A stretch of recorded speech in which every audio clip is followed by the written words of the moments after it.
Attamoltan oduu namaaf qabnu kuno. Manni maree bulchiinsa magaalaa Finfinnee har'a hundeeffamee jira. Kan haaraa hundeeffame bulchiinsi magaalatti aadde Adaanach Abeebee kantiibaa gochuun filatee jira. Kantiibaa bulchiinsa magaalaa Finfinnee ta'uudhaan miseensota mana maree magaalatti 138 sagalee guutuun kan filataman aadde Adaanach Abeebee mana maree sana duratti hirbuu erga seenanii booda haasaa dhageessisaniin manni maree haaraan kan hundeeffame filannoon akka hin geggeessamne gufachiisuuf ka ture giddu seeninsa alaa dura dhaabbachuun adeemsa filannoo ta'eenii jedhan.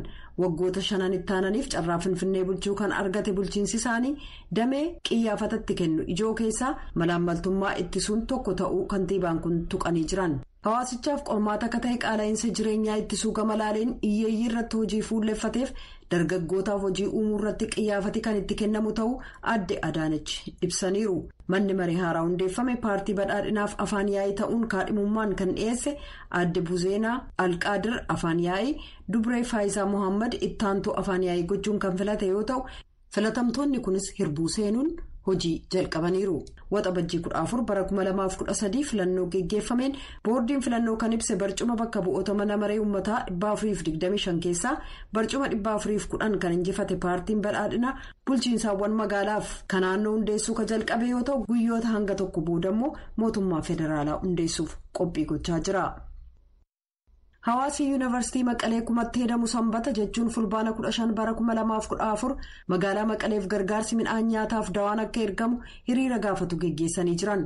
Hiriirtonni kun Tigraay keessatti kan uumame beela harki namaa fide ta'uusaa tuqanii gaaffii isaanii gamasitti kan argaman hawaasa sadarkaa addunyaaf xalayaa isaaniin gaafataniiru. Hiriira sana irratti kan argaman keessaa tokko Dr. Kaasaa Taaddalati. Dr. Kaasaan yuunivarsiitii Maqaleetti barsiiftuuf qorattuu dhimma qabeenya beeladaa ta'uutti dabale yuunivarsiitii sana keessatti daayirektara waaltaa dhimmootii saalaati. Kaayyoo hiriira sanaa akkas jechuun ibsan.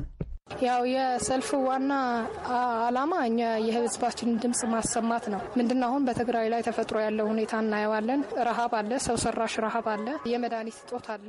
አኬክ hiriira kanaan ijoon sagalee uummata keenyaa dhageessisuudha. Tigraay keessatti waan uumame ni argina. Beelli harki namaa fide jira. Hanqinni daawaa jira. Haala kanaan sagalee keenya dhageessisuuf as jirra.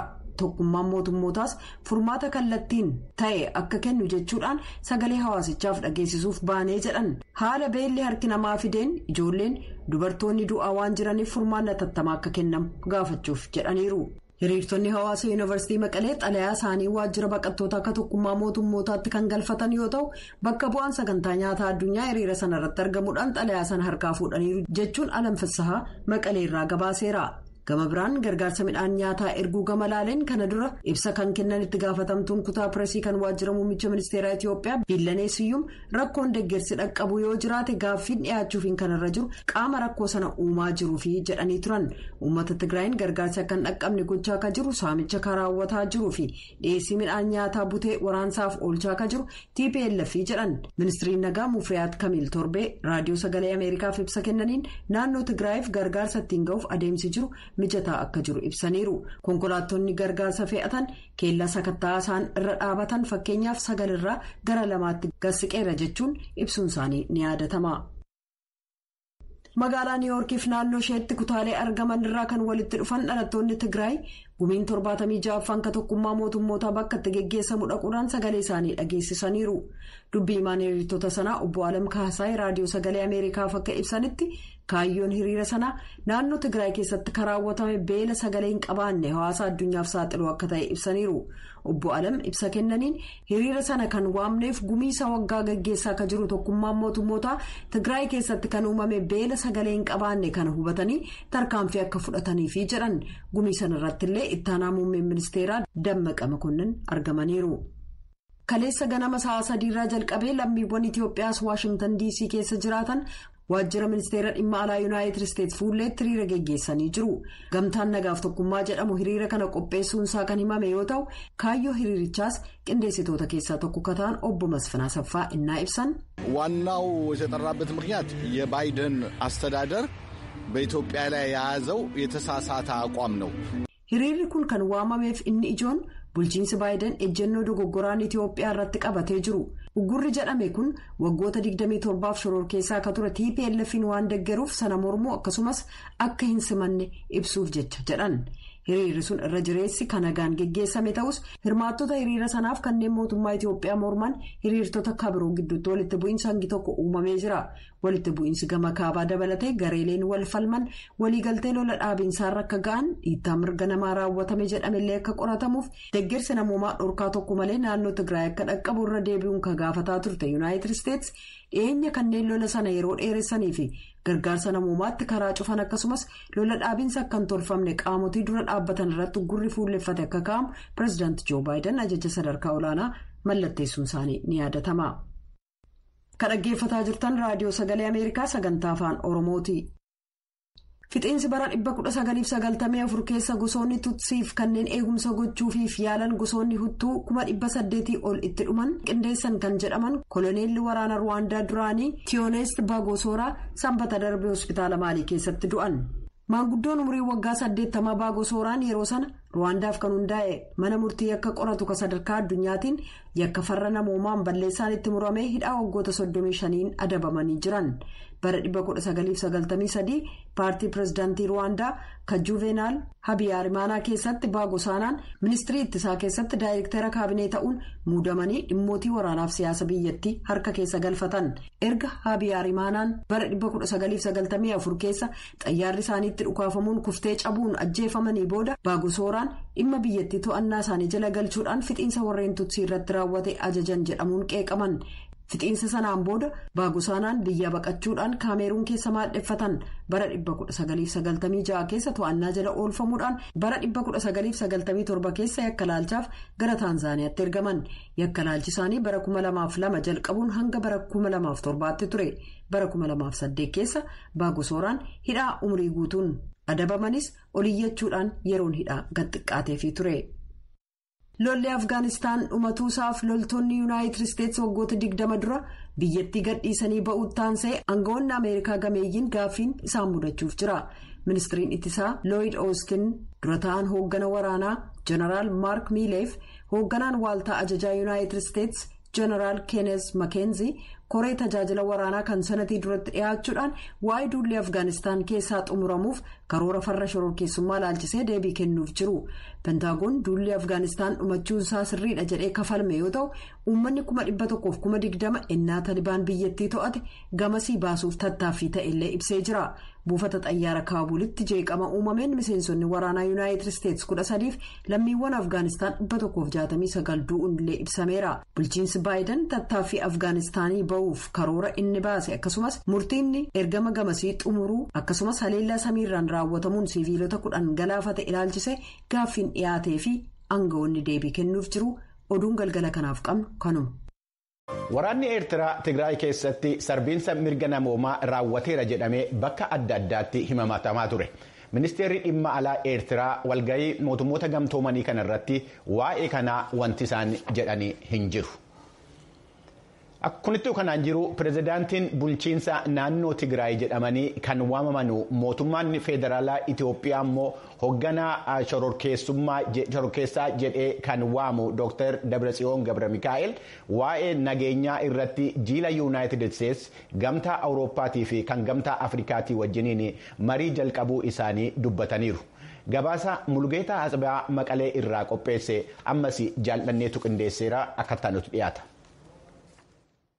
Dr. Dabratsiyoon Gabramikaa'el bulchiinsa isaanii walitti bu'iinsa uumame karaa nagaan xumuraa akka argatu fedhiin akka jiru ibsuudhaan ta'us garuu mootummaan Itoophiyaa humnaan akka xumuramu barbaadaa jedhan gara marii karaa nagaatti akka seenuufis humnaan dirqisiifne jedhaniiru. Nagaa kan ilaaleen dhaabbatootaa fi biyyoota waliin dubbachaa akka jiran ta'uu ibsanii jiru. Tasalaam hizuun zararamina zellaan. Dhimma nagaa irratti bakka bu'oota hundaa waliin dubbataa jirra. Jiloota Yuunaayitid Isteetsiif Awurooppaa waliin dubbataa jirra. Dhiyeenya kana ammoo bakka bu'aa gamtaa Afrikaa waliin waan nu yaaddeessan akka jiran ibsuun mariin jalqabameera. Oluseegun Obasanjoo waliinis quunnamtiin jalqabameera jedhan. Nagaa buusuuf akkasumas haal dureen keenya hanga guutamutti walitti dhufeenya keenya itti fufnaa ka jedhan Dr. Dabratsiyoon. Gama keenyaan nagaa buusuuf gama dippiloomaasiin hojjetaa jirra hariiroo jiruuttis fayyadamaa jirra jedhaniiru. waamicha nagaa pireezidaant joo baayidaniin dhiyaate kan simanneef uummata keenyaaf bu'aa waan qabuuf jedhanii yaada bu'uuraa kan simanne yoo ta'u inni kaan marii gaggeeffamu irratti kan ilaalamu ta'aa jedhan.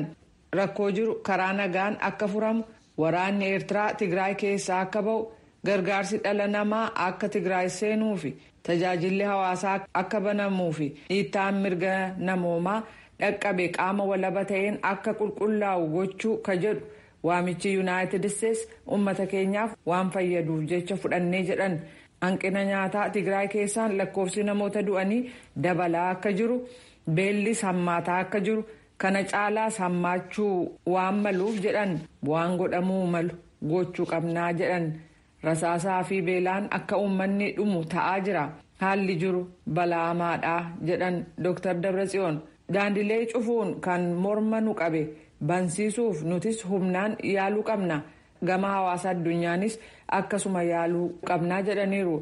Barnoonni hanga kutaa 6tti dhiyeenyatti jalqabuuf karoorfamuusaa kan ibsan Dr. Dabratsiyoon. Sababaa koronaa fi walitti bu'insaan yeroon barnootaa bade iddootti deebisuuf ni hojjannaa jedhu. Humni ibsaa laga takazeerraa maddisiisuun hangi tokko danda'amuu ibsaniiru. Badii Tigraay keessatti dhaqqabe dhaabbati qoratus hundeeffamuu dubbatan.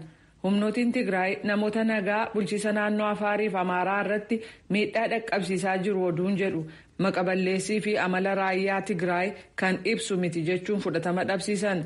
Raayyaa Tigraay dararaan uummatarra ga'e murtii haqaa akka argatuuf ka qabsaa'u malee uummatarratti miidhaa kan geessisu miti jedhaniiru. Miidhaan dhaqqabe jedhames yoo jiraate qaama walaba ta'een akka qulqullaa'u ni eehamnaa jedhaniiru. Gama kaaniin yaada pireezidaantii joo baayidaniin dhiyaatee fi ajaja ugguraaf keessaa qabu akkam fudhanne mootummaan Itiyoophiyaa battalumatti beeksisee ture. Muummichi ministeeraa Abiyyi Ahmed pireezidaant baayidaniif xalayaa barreessaniin Itiyoophiyaan dhiibbaan jilbeenfachiisuun hin danda'amu jedhan. Nageenya uummata miliyoonaa caalaa aangoo dhuunfachuu kanneen filatan namoota mufataniin dhiibbaa qindeeffameen daafoo kana hordofee dhufuuf Itiyoophiyaan hin jilbeenfattuu jechuun isaanii ni yaadatama. Eenyummaan keenya kan Itiyoophiyaas ta'e kan Afrikaa kana akka goonu nun taasisuu jedhaniiru. Muummichi ministeeraa Abiyyi Ahmed ayyaana masqalaa ilaalchisee dhaamsa dabarsaniin Hiwaatii fi diinonni Itiyoophiyaa isa yaadaniin faallaa Itiyoophiyaan gara injifannootti dhiyaataa jirti jedhaniiru. Dukkanni dhabamsiifamee ifti qoramsi darbee injifannoon yeroo inni itti gonfannu yeroo dheeraa akka hin fudhanne hin shakkuu jedhanii karoorri kanneen shiraniin ba'e gara Itiyoophiyaawummaatti seenaa jiraa jedhaniiru. Hiwaati dhukaasa dhaabinsi mootummaan qobaasaa labse fudhachuu didee duula waraanaa bulchiisa naannoo Afaarii fi Amaaraatti babal'isuu aangawoonni mootummaa federaalaa ni dubbatu. Dhiittaa mirga namoomaa guddaan hiwaatiin kan himatu mootummaan Itiyoophiyaa baatilee darban 2 keessatti qoftillee nama nagaa ajjeesuusaa dubbataniiru. Akka kanattis bulchiisa naannoo Afaar keessatti namoota nagaa 240, magaalaa Qobbootti namoota 600 ol, Walloo Kaabaa ganda Agamsaa keessatti namoota 300, Aanaa Daabaat ganda Cinaa jedhamu keessatti namoota 200, Gondar Kibbaa Nafaas Mawucaa keessatti namoota 50 ol, akkasumas Dabra Taaboriif naannoo isheetti siviilota irratti meeshaa guddaan haleellaa geessisuun miseensota maatii tokko hedduu ajjeesuu isaanii mootummaan Itiyoophiyaa himataa jira. Waa'ee ajjeechaa kanaa odeeffannoo akka isa ga'ee kan ibse Komishinni Mirga Dhala Namaa kan Itiyoophiyaa qorannaa akka gaggeessus ibseera. Oduu gabaastuun raadiyoo sagalee Ameerikaa torban darbe gara Gondar Kibbaatti imaluun maatiin dubbiste akka jedhanitti ajjeechaa kana hiwaati raawwachuusaa ibsan jechuudhaan gabaastee jirti. Waa'ee uummata Oromoo kana beektu laata? Tiyaatirri afaan Oromoo barreessaan Looreet Tsaggaayee Gabramadiin kan ilma galmaa jedhamu sanbata darbe galma yuunivarsiitii Amboo keessatti agarsiisameera. Qopheessaan ilma galmaa Piroofeesariin Gargaaraan Saamu'eel Leeyikuun Looreet Tsaggaayeen cunqursaa uummata Oromoo irra gahaa ture hojii isaaniitiin agarsiisaa nama turanidha jedhan. Naakoor Malkaatu gabaasa qopheesse. Du'aa jiraachisa.